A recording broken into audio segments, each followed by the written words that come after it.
ಕೊಡಗಿನಲ್ಲಿ ಭಾರೀ ಮಳೆ ಭಾಗಮಂಡಲದಲ್ಲಿ ಪ್ರವಾಹ ಸೃಷ್ಟಿಯಾಗಿದೆ. ದೇವಾಲಯದ ಆವರಣಕ್ಕೂ ಪ್ರವಾಹದ ನೀರು ನುಗ್ತಾ ಇದೆ. ಭಗಂಡೇಶ್ವರ ದೇಗುಲದ ಮೊದಲ ಮೆಟ್ಟಿಲವರೆಗೆ ನೀರು ಬಂದಿದೆ. ಉಕ್ಕಿ ಹರಿತಾ ಇದೆ ಕಾವೇರಿ, ಸುಜ್ಯೋತಿ ಹಾಗೂ ಕನ್ನಿಕೆ ನದಿಗಳು. ಭಕ್ತರು ದೇವಾಲಯಕ್ಕೆ ಹೋಗಲಾರದಂತಹ ಪರಿಸ್ಥಿತಿ ನಿರ್ಮಾಣ ಆಗಿದೆ. ತ್ರಿವೇಣಿ ಸಂಗಮ ಸ್ನಾನಘಟ್ಟ ಸಮೀಪದ ಅಂಗಡಿಗಳು ಜಲಾವೃತ ಆಗಿದೆ. ಭಾರೀ ಮಳೆ ಸುರಿದಿದೆ ಕೊಡಗಿನಲ್ಲಿ. ಹೀಗಾಗಿ ದೇವಸ್ಥಾನದ ಆವರಣವೆಲ್ಲ ಪ್ರವಾಹದ ನೀರಿನಲ್ಲಿ ಮುಳುಗಡೆಯಾಗಿದೆ. ಭಕ್ತಾದಿಗಳು ದೇವಸ್ಥಾನಕ್ಕೆ ಹೋಗದಂತಹ ಪರಿಸ್ಥಿತಿ ನಿರ್ಮಾಣ ಆಗಿದೆ. ದೃಶ್ಯಗಳಲ್ಲಿ ನೀವು ಗಮನಿಸ್ತಾ ಇದ್ದೀರಾ, ಸಂಪೂರ್ಣವಾಗಿ ದೇವಸ್ಥಾನದ ಆವರಣ ಮುಳುಗಡೆಗೊಂಡಿದೆ ಪ್ರವಾಹದ ನೀರಲ್ಲಿ.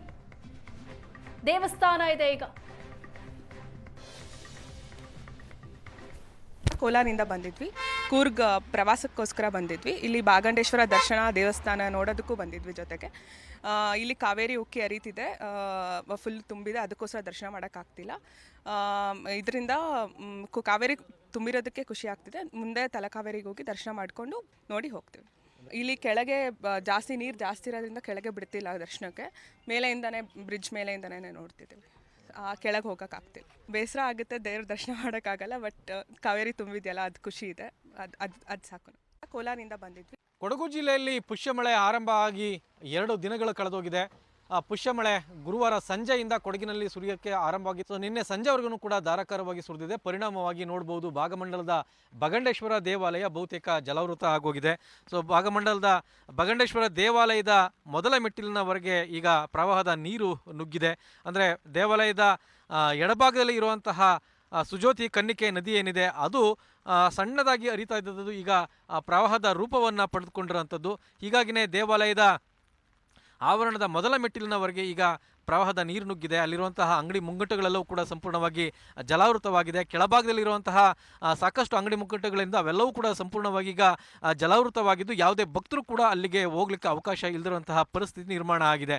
ಇದು 2018, 19, 20 ಆ 3 ವರ್ಷವೂ ಕೂಡ ಇದೇ ರೀತಿಯಾದಂತಹ ಪರಿಸ್ಥಿತಿ ನಿರ್ಮಾಣವಾಗಿತ್ತು.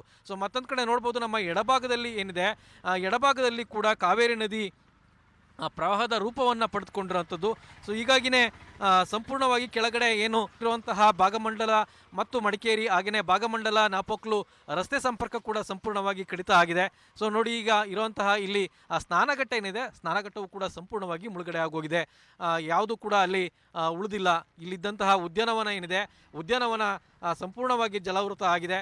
ಹಾಗೆಯೇ ನಮ್ಮ ಮುಂಭಾಗದಲ್ಲಿ ನೋಡಿದ್ರೆ ಅಲ್ಲಿ ಕೇಶಮಂಡನ ಮನೆ ಆಗಿರ್ಬೋದು, ಹಾಗೆಯೇ ಈ ಕಡೆ ಪೂಜೆ ಅದಕ್ಕೆ ಸಂಬಂಧಪಟ್ಟಂತಹ ಪೂಜಾ ವಸ್ತುಗಳನ್ನು ಕೊಡ್ತಿದ್ದಂತಹ ಅಂಗಡಿಗಳು ಅವೆಲ್ಲವೂ ಕೂಡ ಮುಳುಗಡೆ ಆಗಿದೆ. ಮತ್ತೊಂದು ಕಡೆ ನಮ್ಮ ಮುಂಭಾಗದಲ್ಲಿ ನೋಡಿದ್ರೆ ಅಲ್ಲಿರುವಂತಹ ಕೇಶಮಂಡನ ಗೃಹ ಏನಿತ್ತು ಅದೆಲ್ಲವೂ ಕೂಡ ಸಂಪೂರ್ಣವಾಗಿ ಮುಳುಗಡೆ ಆಗೋಗಿದೆ. ಇಡೀ ಉದ್ಯಾನವನದಲ್ಲ ಮೇಲ್ಭಾಗದಲ್ಲಿ ಸುಮಾರು 4-5 ಅಡಿ ನೀರು ಹರಿದು ಹೋಗ್ತಾ ಇರೋವಂಥದ್ದು. ಇದು ಈಗ ಕಾವೇರಿ ಒಂದು ರೀತಿಯ ಪ್ರವಾಹದ ರೂಪವನ್ನು ಪಡ್ಕೊಂಡಿರೋಂಥದ್ದು.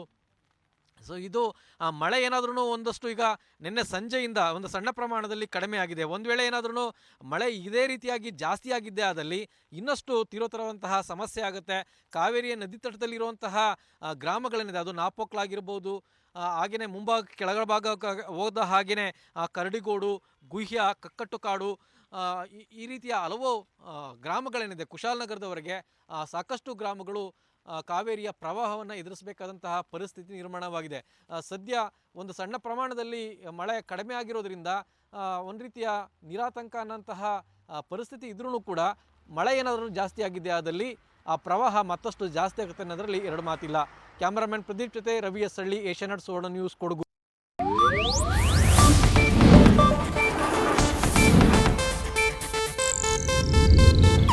ಇದು ಏಷ್ಯಾನೆಟ್ ನ್ಯೂಸ್ ನೆಟ್ವರ್ಕ್ ಪ್ರಸ್ತುತಿ.